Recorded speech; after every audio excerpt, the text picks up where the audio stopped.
Hi, I'm Keith with Field Dynamics, and in this video we're going to go over the torus.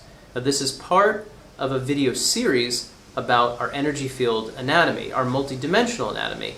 And what I'm hoping to impart over the course of this videos is that our energy field develops, it evolves, it changes, and it's a series of steps that bring us from some units to other units. So just like a cell develops into an embryo, our energy field develops from a unitary level, which is the torus, which this video is about, and then it goes into polarity, which is the kundalini, and then it goes into multiplicity, which is the chakras and the meridian system. And so you see, it's this one thing that keeps morphing and changing and evolving and expressing itself at different levels. And it's just now that science is starting to describe this in its own language, but it's been around for a really long time in the language of mysticism and mythology and in forms of extrasensory perception. Now, I'm an academic and a researcher around these subjects, and I have studied so much stuff from esoteric to mainstream that I've tried to make sense of these structures and our energy anatomy as best as I can. Now, the thing that I'm bringing to the table here that's different is that I'm not only a researcher, but that I actually have direct perception of all of the structures that I'm going to be talking to you about over the course of this series. Now, I developed extrasensory perception as a consequence of doing other kinds of purification practices and going through healing processes.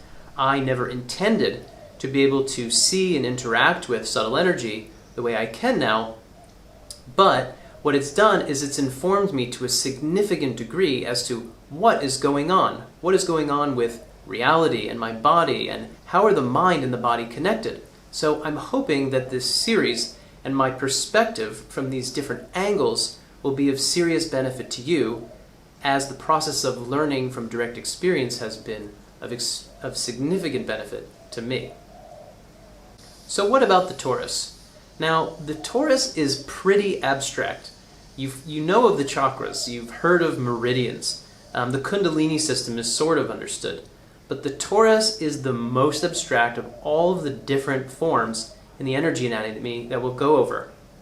And so I ask you to bear with me as we delve into a bit of that abstraction now. So the master structure of the torus is a sphere or a circle, and it looks like a donut, like that, but the geometry that's important to keep in mind is that we're working with a sphere, we're working with a circle. And maybe you remember walking into math class, Geometry 101, and you had to learn how to figure out the circumference of a circle, how to work the mathematics of a circle. And you were introduced to this symbol called pi. Now, what's of note here is that pi is a symbol that relates to infinity. It's an irrational number. So when we get to trying to understand the torus and the implications around its relationship to our very nature and its relationship to the other levels of the energy field, it is the unified level. It is the level at which we are infinite, or that infinity is being interfaced in a particular way.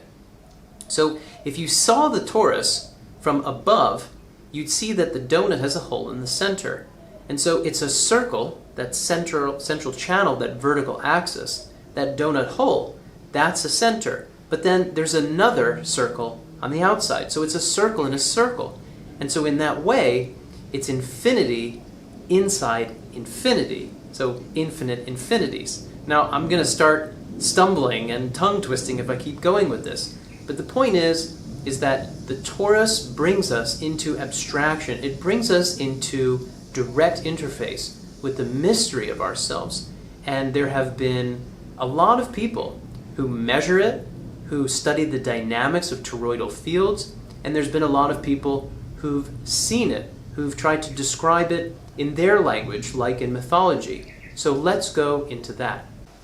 So clearly you can study the torus from the outside with measurement and math, but you can also study it from the inside by seeing it, by interpreting what that level of perception might be.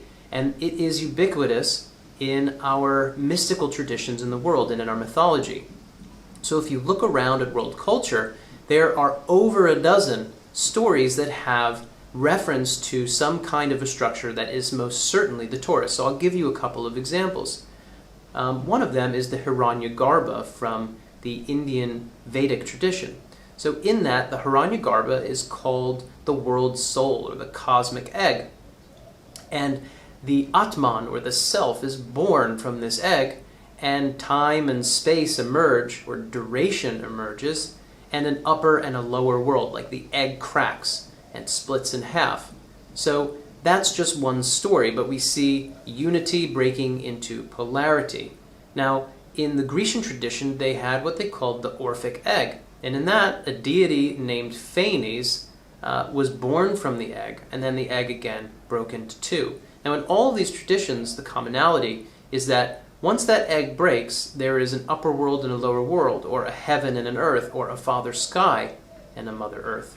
And so we have from unity the birth of polarity. And that initial birth into polarity establishes a kind of a continuum.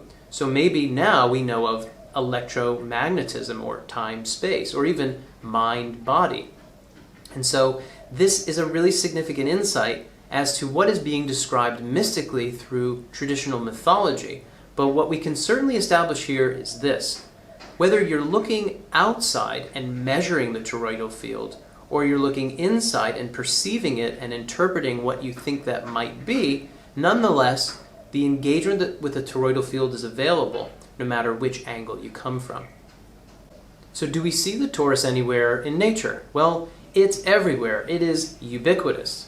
So the universe actually has a toroidal field structure, and so does a galaxy, and so does our solar system, and our personal energy field, and a cell, and an atom. So you can see this pattern that the overall energy field of these objects at these significant scales in nature have the torus structure. Now, a researcher who's contributed significantly to this is Nassim Haramein, and what he presented and proved mathematically is that the relationship as a proportion between all of these different levels that I mentioned is actually fractal in nature. And so this video is not going to get heavy into fractals at all because it's an incredible and deep subject.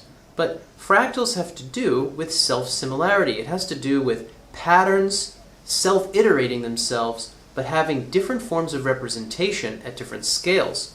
So if you want to get really into fractals, please take some time, study some of Nassim's work, and also take a look at a Mandelbrot set and see how the initial shape, when zoomed in on infinitely, can be seen over and over again at different zoom scales. So now we'll move into the energy dynamics of the field, but I want to give you a little bit of an interesting possibility of what we're talking about here.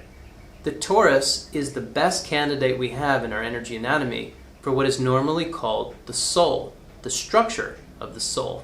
So in the Hiranyagarbha story, they call it the world's soul, but in general, it's always gold. So many traditions describe it as gold, and I see it as gold. And so what validity might there be to relating what we normally call the soul with the torus structure? Now, you can reference the Christian mystical traditions and look at how sages and saints have that gold halo over their head. It's some kind of a reference to a realization at that soul level. Now, if you saw the torus, we've established that it looks like a donut, and that donut extends to the sides of the body by about 5 feet. And if you saw it from the side, it might look, with perception, might look like an egg. But from the top down, it looks just like a sphere. Now, it's gold in color, as mentioned, but it also, on closer inspection, has a couple of aspects that are important. One is that it has a grid structure. And that grid structure is a lot like looking at graph paper, except it has depth to it. So there's the grid, and then there's also this kind of a liquid aspect to it, or kind of the viscosity that moves uniformly between all of the grid. So there are these two components, and the reason for that is because at different levels within the multidimensional field, there is an accentuation, where some levels are grid dominant, and other levels are kind of fluid dominant. So at the level of the torus, at the gold level, maybe at the soul level, what we have is the confluence of the two. Now the energy dynamics of the torus are remarkable. So it's a sphere, so every single angle is possible from center. But the primary thrust in the torus is there's an ascendant current, a descendant current, a forward and a back, and a side to side. So it establishes an XYZ axis. But keep in mind that every single angle is possible.